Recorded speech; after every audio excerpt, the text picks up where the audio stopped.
안녕하세요, 일렉트로캠입니다. 오늘은 한번 실리콘 배터리에 대해서 한번 알아볼까 하는데요. 구독자님께서 댓글에 이런 기사를 링크를 걸어 주셨습니다. 그래서 한국의 이제 국책연구소에서 이런 좋은 배터리를 개발했죠. 여기 기사 내용도 있고 해서 채널에서 제가 계속 말씀드렸듯이 이건 이제 학계에서 어떤 과학적인 배터리의 어떤 원리라든지 이런 현상을 연구하는데, 그러니까 연구에 있어서 좀 더 의미가 있는 거지, 이런 상용화하고는 늘 제가 거리가 아직은 많이 좀 떨어져 있다라고 계속해서 말씀드렸었습니다. 그렇지만 이 기사의 오리지널 논문이 이거거든요.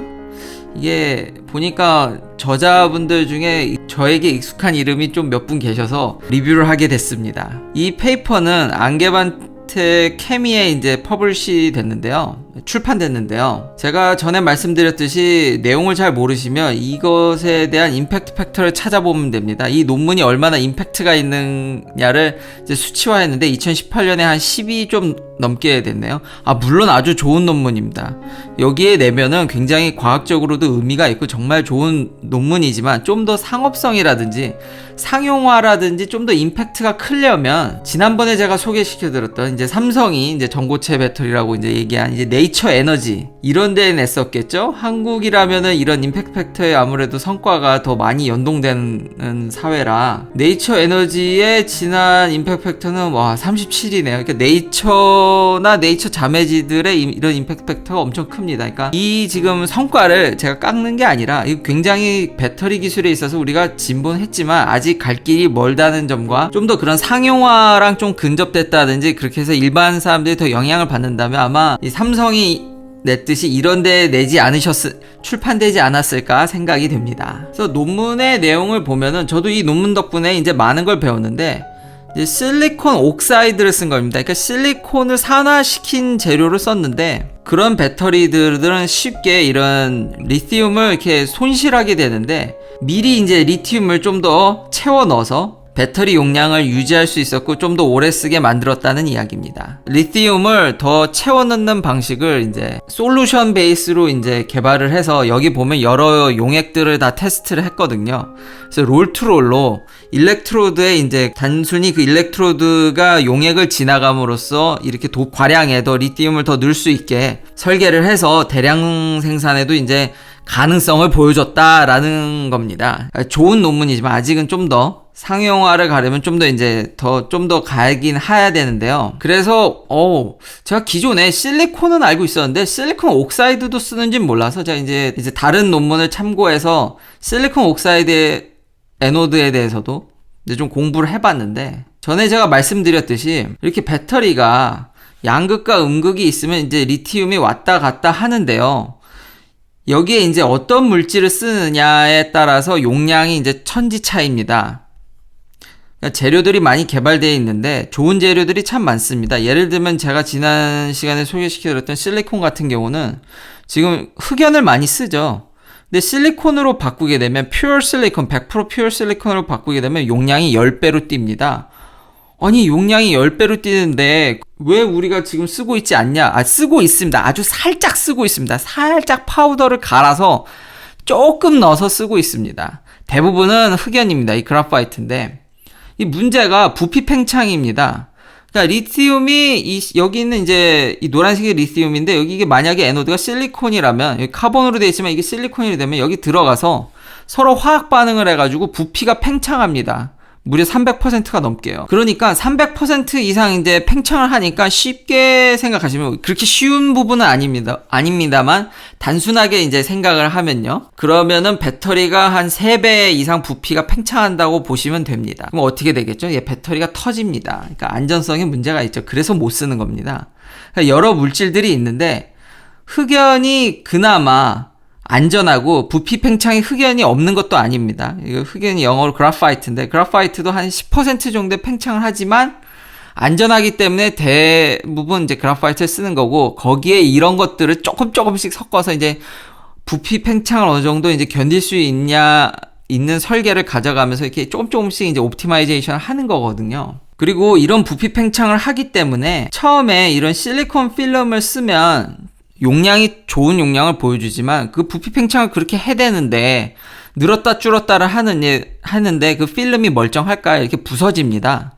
그래서 이거 도저히 안 되겠다 해서 이렇게 알갱이, 파티클 형식으로 해서 좀 부피 팽창을 견뎌볼까 했는데 몇 사이클 못 가서 또 이것도 박살이 나죠. 스탠포드 연구팀이 이런 나노 와이어도 개발해서 더 잘게 쪼갠 거죠. 그래서 여기 빈 공간 사이로 이 와이어들이 팽창했다 줄었다 할 수 있는 여지를 주는 거죠. 이렇게 해서 조금씩 더 사이클을 늘리고 이런 식으로 왔지만 아직까지는 안정성에 매우 문제가 있습니다. 그러니까 부피를 왕창 팽창하게 되면은 예를 들면 배터리가 참 이렇게 복잡한 여러 구조가 있는데 이 콜렉터랑 이 에노드도 바인더로 묶여 있는데 이게 부피 팽창을 하게 되면 이게 터집니다. 이게 끊어집니다. 그래서 여러모로 사고도 많이 나고요. 덴드라이트라든지 이렇게 부피가 팽창하면서 성장을 하기 때문에 이렇게 삐죽삐죽 성장하다 보면 세퍼레이터 막을, 이 분리막을 뚫어버리기 때문에 이러면 배터리가 쇼트나서 역시 화재로 이어집니다. 그러니까 안전성을 고려하게 되면은 이렇게 에너지 덴시티를 훨씬 더 올릴 수 있지만 쉬운 게 아닙니다. 그랬는데 그래서 사람들이 좀 더 이제 옵티마이제이션을 하게 된 거죠. 이제 옥사이드, 실리콘을 산화시킨 걸 쓰게 되면 당연히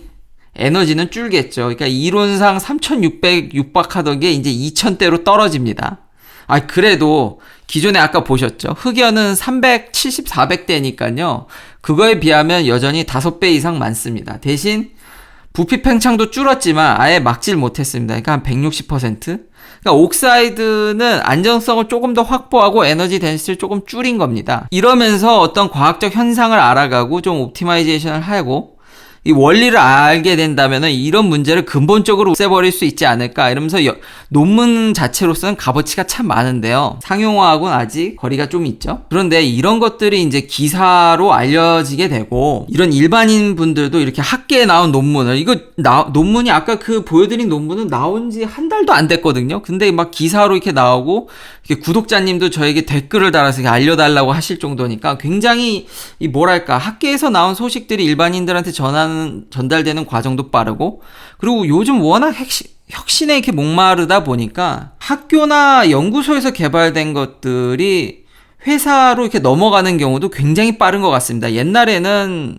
그런 일련의 과정들이 10년, 20년씩 걸렸는데 요즘은 정말 그 과정이 빨라지는 것 같습니다. 그러니까 한번 제가 회사를 한번 찾아봤는데 세상에 실리콘 에노드를 가지고 배터리를 만들려는 회사가 이미 있더라고요. 그리고 꽤 이름도 있더라고요. 투자도 받았고요. 에네베이시라고 해서 진짜 깜짝 놀랐어요. 퓨어 실리콘 어떻게 아직 학계에서 코인셀로 테스트해서 그것도 제가 알기로는 한두 개 셀 만들어서 데이터 저렇게 못 뽑습니다. 논문 나올 정도로는 정말 수십 개를 만들어서 이제 좋은 거를 선별해서 이제 데이터를 내는 걸로 알고 있는데 퓨어 실리콘으로 낸다니 이게 무슨 그래서 이 회사에 대해서 좀 더 알아보니까 100%는 아니고 좀 더 자세히 알아보니까 한 70%, 그래도 70%는 어마어마한 겁니다. 기존에 제가 알기로는 LG화학이라든지 한국의 유명한 그런 배터리 회사들은 이 정도로 넣지 못합니다. 대다수 여전히 흑연이 메이저를 차지합니다. 엄청난 이 에너지 덴시티 장난 아니죠.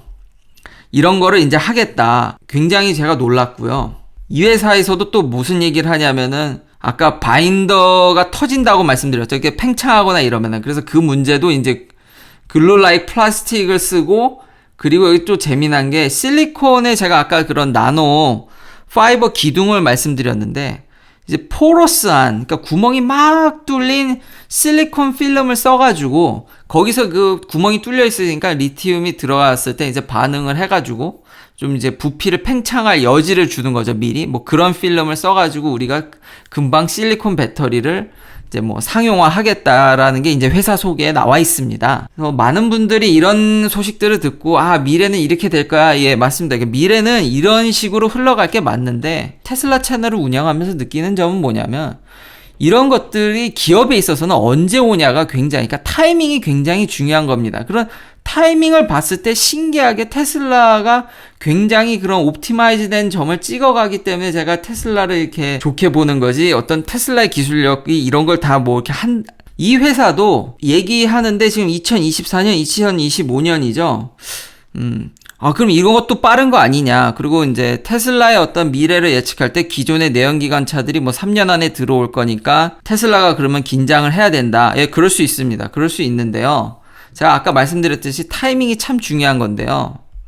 자, 이런 회사들이 성공할 확률이, 자, 대부분 스타트해서 90%가 망합니다. 좋은 아이디어고 투자도 많이 해서 이런 시도들이 참 좋지만 안타깝게 대부분은 성공하지 못합니다. 자, 그러면 지금 테슬라가 S&P 500에 들어가네 마네 하고 있죠. 지금 이번에 수익이 나면은 아마 S&P 500에 들어갈 확률이 높죠. 그러면 그전 댓글에 보면 아니 어느 회사가 그럼 들어가 있으면 나와야 되냐 뭐 그런 문제들이 여러 개 있는데 그런 거 걱정하실 필요가 없습니다.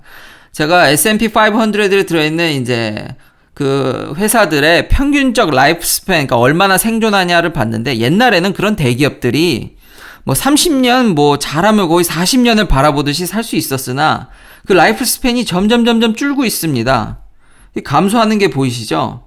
그래서 앞으로는 10년도 채 살아남기가 힘들다는 얘기가 많고요. 평균의 함정에 빠지지 마라. 이미 10년이다.